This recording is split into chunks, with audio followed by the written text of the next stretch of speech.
અમદાવાદમાં વાડજ વિસ્તારમાં બે ભાઈઓ વસે. બંને સગા ભાઈઓ હતા.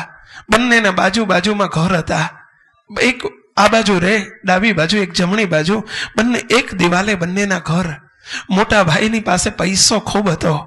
વળી રાજકારણમાં, પોલિટિક્સમાં અંદર કનેક્ટેડ હતા. મોટી મોટી ઓળખાણો હતી. એના લીધે એને કાયમ માટે અહમ રહ્યા કરે. હું પૈસાદાર છું, હું સુખી છું, બુદ્ધિશાળી છું, મારી પાસે મોટી મોટી ઓળખાણો છે. એક દિવસ પેલો નાનો ભાઈ, બાજુમાં નાનો ભાઈ રહે, અને નાનો ભાઈ બિચારો ભલો ભોળો નિર્દોષ, જેની પાસે માંડ રોટલાનું પૂરું થાય એટલો સામાન્ય વ્યવહાર, નાનકડો ધંધો કરે, એમાંથી ગુજરાન ચલવે. બંને ભાઈઓના વિચારોમાં આસમાન જમીનનો ફેર હતો. તો એક દિવસ બંને ભાઈઓના બાળકોમાં કંઈક ઝઘડો થયો. બાળકોમાંથી મહિલાઓમાં ઝઘડો પહોંચ્યો. મહિલામાંથી રાત્રે ઘેર આવ્યા બંને ભાઈઓ, અને એમાં મોટા ભાઈને કાન ભંભેરણી થઈ. મોટા ભાઈએ 2 દીકરાનો બાપ એવો નાનો ભાઈ, અને એને જઈ 2 લાફા મારી અને એની સાથે ઝઘડો કર્યો. અને એટલું જ નહીં, પોતાના સત્તાના જોરે, પૈસાના જોરે, અહમના જોરે એને કહી દીધું, તને 7 દિવસની મહેતલ આપું છું. 7 દિવસમાં જો તું અમદાવાદ છોડી નહીં દે, અને જો તું બીજે ગામ ગમે ત્યાં ચાલ્યો નહીં જા, તો હું તને 1 સેકન્ડમાં ઉડાડી મારીશ. પેલો નાનો ભાઈ કગરે, રડે, માફી માગે, મોટા ભાઈ મારી ભૂલ થઈ ગઈ. મોટા ભાઈને અંદર સત્તાનો ને અહમનો જબરજસ્ત ભાર હતો.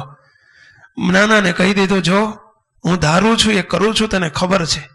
મેં ધાર્યું છે કે મારે તને હવે અમદાવાદમાં રહેવા દેવો નથી. હું તને 7 દિવસની મહેતલ આપું છું. કોઈ પણ હિસાબે તારે અમદાવાદ છોડવું પડશે. મારે તારું કશું સાંભળવું નથી. નાનું સ્વરૂપ બહુ મોટું વિકરાળ સ્વરૂપ લેવાઈ ગયો. મોટા નાના ભાઈએ સગા સંબંધીઓને ભેળવ્યા. કોઈ પણ સંજોગોમાં મોટો ભાઈ માનવા તૈયાર નહીં. નાના ભાઈને કોઈ આશરો ન રહ્યો. અમારી પાસે મંદિરમાં આવ્યા. આવીને પ્રાર્થના કરીને રડી પડ્યા. સ્વામી, મોટા ભાઈને કોઈ કહી શકે એમ નથી, કોઈનું માનવા તૈયાર નથી. આપ જરા એમને 2 શબ્દો કોને માને તો એને જરા સાંત્વના આપી. કાંઈ વાંધો નહીં, અમે પ્રયત્ન કરીએ છીએ. મહારાજને, પ્રભુને પ્રાર્થના કરી, મહારાજ, પ્રયત્ન અમારો છે, પરંતુ ભેગા આપ ભળજો, એને સદબુદ્ધિ આપજો. મોટા ભાઈને બીજે દિવસે સવારે ફોન કર્યો. ફોન કરીને બોલાવ્યા. કહ્યું કે જરા સાંજે મળવા આવજો ને, થોડું કામ છે. ફોનમાં કહ્યું કે સ્વામી, મને ખબર છે તમારે શું કામ છે. મારો નાનો ભાઈ તમારી પાસે પહોંચી ગયો લાગે છે. કીધું, હા ભાઈ, તમને ખબર છે એ જ વાત છે, પરંતુ તમે આજે મળવા આવજો. મને કે સ્વામી, 7 દિવસ પછી આવું તો મારો એક ગોલ છે, પૂરો કરીને આવું છું. સ્વામી, અત્યારે મને આગ્રહ ન કરશો. કે નહીં, આજે જ આવવાનું છે.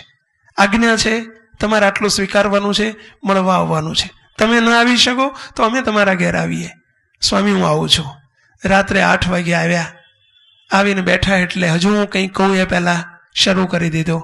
સ્વામી, હું આપને 2 હાથ જોડીને વિનંતી કરું છું, તમે મને શરમાવવાનો પ્રયત્ન ન કરશો. એ બહુ ચગ્યો છે ને, મારે કોઈની જરૂર નથી. મારે કોઈ રાજકારણની જરૂર નથી. મારે કોઈ પૈસાદારની જરૂર નથી. સ્વામી, મારા બાવડામાં એટલું બધું બળ છે, આમ કરે. મારા બાવડામાં એટલું બધું બળ છે, 1 મિનિટમાં એને મચ્છરની જેમ ચોળી નાખું. સ્વામી, આ વખતે મારે એને દેખાડી દેવું છે. તમે મને શરમાવશો નહીં.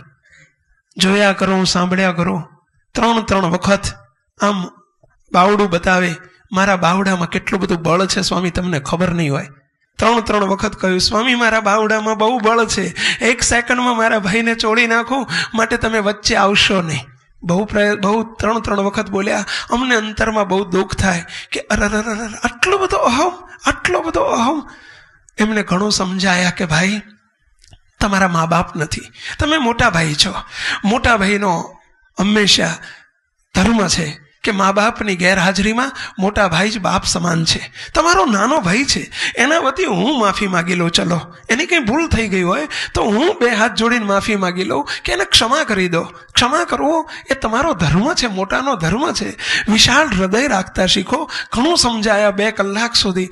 ત્યારે જરા પલળ્યા. જતી વખતે પાછા તોય કહે છે, સ્વામી આપ કહો છો એટલે આ વખતે એક ચાન્સ આપું છું એને સુધરવાનો.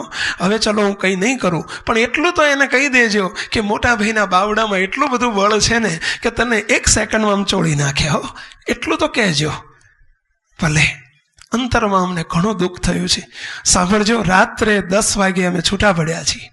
સવારમાં 9 વાગે એ ભાઈનો ફોન આવ્યો, એમના ભાઈનો, એ ભાઈના દીકરાનો ફોન આવ્યો. 20-22 વર્ષનો દીકરો, એમનો મંદિરમાં ફોન આવ્યો.